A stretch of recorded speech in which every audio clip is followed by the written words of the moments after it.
Alright, I think it's time we have to talk about the Callisto Protocol.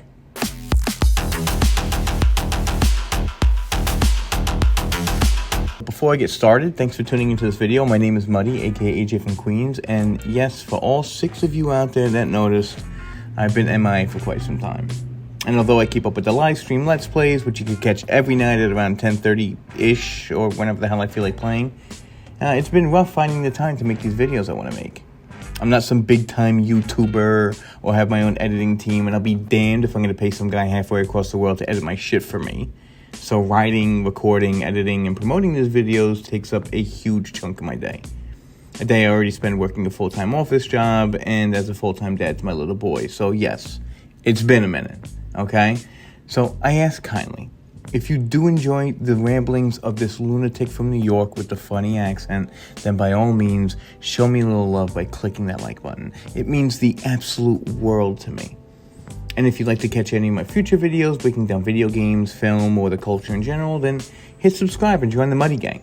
I answer all of my DMs on my socials and even take suggestions on what you'd like me to tackle next. But with that out of the way, let's get into what we all came here to see, me just absolutely shitting on a game that I didn't like. Okay, so I'll admit it. Much like most of the people out there who decided to download this freaking game, I was coming off my first Dead Space playthrough and was itching for some more content. After Dead Space 2, the consensus from my audience was telling me to not even bother with the third game, so I was left with a very difficult decision.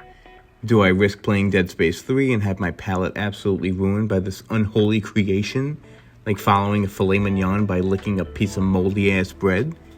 Or do I simply walk off into the sunset, satisfied yet curious for what could have been in the next installment for our boy Isaac? Well, thankfully, unlike American politics, there was a third option for me, as I stumbled across the Callisto Protocol, a game untethered by the main story but takes place in the same universe as our marker-obsessed zombie space friends. Unfortunately, also like American politics, the third option would wind up being immensely disappointing, leaving myself questioning my decision to waste my choice on this bland, vanilla version of Dead Space, but I digress. Now, don't get me wrong, right? The game had potential. You start off with this strange introduction of this metropolis ravaged by some kind of zombie infection, and a woman scrambling to find survivors just to be jump scared by one of the infected. Who is this woman, and why does she look like Kimiko from The Boys? Well, don't worry, we'll get to her. We then meet our protagonist, and oh my god, I can't even legitimately remember his name. I swear to God, this entire game I was calling him Travis Kelce, because, come on, look at him.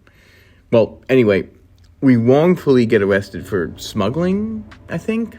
Honestly, I couldn't really follow along with the plot in the beginning because A, I was enamored by how much this guy actually looked like Tay-Tay's boo, and B, the graphics were utterly stunning. And to that, I will say this, the game looks unreal, pun intended. When Travis Kelce is freaking out and the camera lingers on his face, everything from the wrinkles on his forehead to the beads of sweat coming down his brow look picture perfect. And yes, that translates to the zombie, monster, alien things, as well as the body horror in this game was tremendous. But as we've seen with past IPs, a game could look as real as the freaking keyboard I'm typing the script on. None of that matters if your game lacks the most important things like character development and story, 2 things this game misses hard at. But moving on, after we get caught, arrested, I guess, and freaking matrixed by having some crap put on the back of our necks, we enter the prison portion of this game, which had so much potential, but landed incredibly flat. Escaping the prison should have been this grandiose event comprised with multiple robot armed guards shooting at us from all angles and hunting us down like the metal version of the freaking Predator. But instead, we only come across like 4 of these dudes on the way out, and most of them have already been destroyed or decommissioned by the other inmates and guards. Thanks a lot, game. Kill the bad guys before we've even had a chance to escape from them. Real thrilling stuff. And don't get me started on the combat. Oh my god. When I first came toe-to-toe with my first zombie, I remember thinking, alright, a little hand-to-hand combat, just spice things up. So how do I dodge? I just press the left button. Okay, and how do I attack? Is that, oh wait, I just mashed the X button. Cool.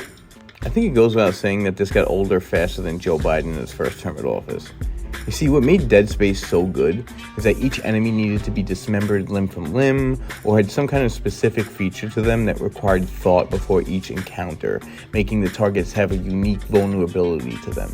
Unlike these guys who simply take a beating on their heads or have some spaghetti shit burst from their skulls, which literally means they're mutating to some kind of OP version, which doesn't mean dick except you gotta hit them a little harder and a couple more times to kill them.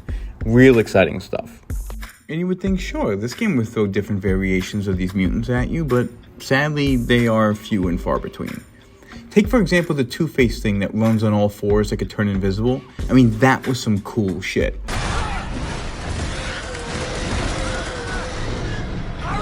A little urgency, Travis Kelce. Come on, man. Jeez Louise. Oh, that thing's at my foot. Yeah! Suck a helmet, bitch. They were unnerving, and they required skill to determine where they were and how to attack them with precision. Well, how about the Brute? You know that huge monstrous thing that looks like two NFL linebackers fused together like the mother and son from Color of Space? Those guys are freaky and absolute tanks. Yes, they evoke the same strategy of hit, dodge, but the key is to eventually have one of them split off from the other like the freaking Rat King and take on the lesser yet still massively strong Half-Brute. Those are fun examples of mutant variations that I dug, but unfortunately, the fun stops there. The rest of the game's enemies were just so meh that if you were to go into this game with the same mindset, you'd be fighting the enemies similar to like the Necromorphs from Dead Space. You'd be hella disappointed, which I can safely say is the case. But hey, the enemies suck. So what? The Last of Us, some people say, had repetitive enemies, and that game was absolutely amazing. Well, yeah, no shit, because the story was phenomenal. The story of this game sadly consists of man wrongfully imprisoned tries to escape before going on a mission to find those responsible for the zombie outbreak and bring justice upon them. Totally original stuff. I can't think of any game or movie that's done that before. And if the lack of story and weak-ass enemies wasn't bad enough, our nameless character... You know what? Hold on one second. I really gotta look him up. Jacob? His name is Jacob. This dude does not look like a Jacob. That's the name of like a nice Jewish boy longing for a career in IT or something. Anyway, Jacob's character, right, is the most bland, boring, and uninspiring drivel I've ever played in games. And that's saying something if you know how long I've been freaking gaming for. Mario has more depth than this guy. And I'm not even joking when I say that.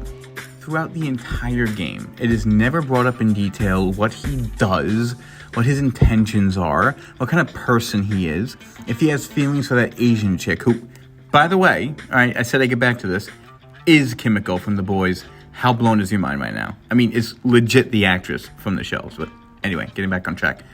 When we finally get to the end of the game and he sacrifices himself for Kimiko, we're left feeling kind of let down.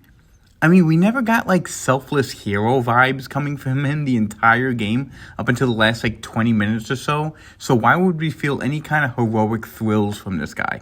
Honestly, the game would have better been off as a first-person game where we are the main character. So at least there's a little ambiguity as how we could fill ourselves in about our intentions. But no, instead we get this man-stud tight end from the Chiefs muscling his way through the game and confusing the shit out of us as players as to how we should feel about him or anybody around him. I mean, fuck. Alright, let me pull it together for a second. Okay, so, is the game worth playing? I'm still going to say yes, simply because the graphics are just way too stunning to let go of. And as bland of the story is and how whack fucking Travis Kelce is, it does have its moments where the action is somewhat palatable. Like the section of the game where you need to stealth your way around because those totally not clicker versions of the mutants are blind and attack based on sound only. I mean, that was pretty cool.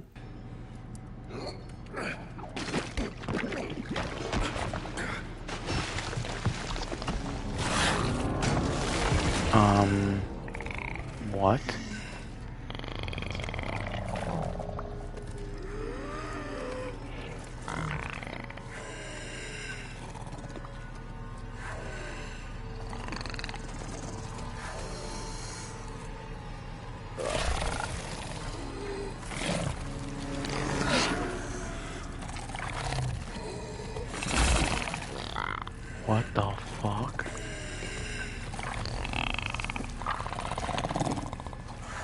ripped off from The Last of Us, but pretty cool.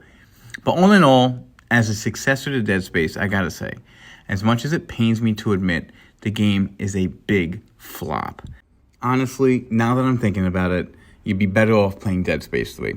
Or better yet, watching me play Dead Space 3, which you can do every night at 10:30 Eastern Standard Time on YouTube Live. You'd think I'd let you guys slide with only one shameless plug. You know me better than that by now. But anyway, I want to know what you guys have to say about this game. Did you like it? Did you hate it? Do you feel indifferent about it? I mean, I got mixed emotions, but the most important thing is you guys. Leave a comment down below. Tell me what you think about the Callisto Protocol.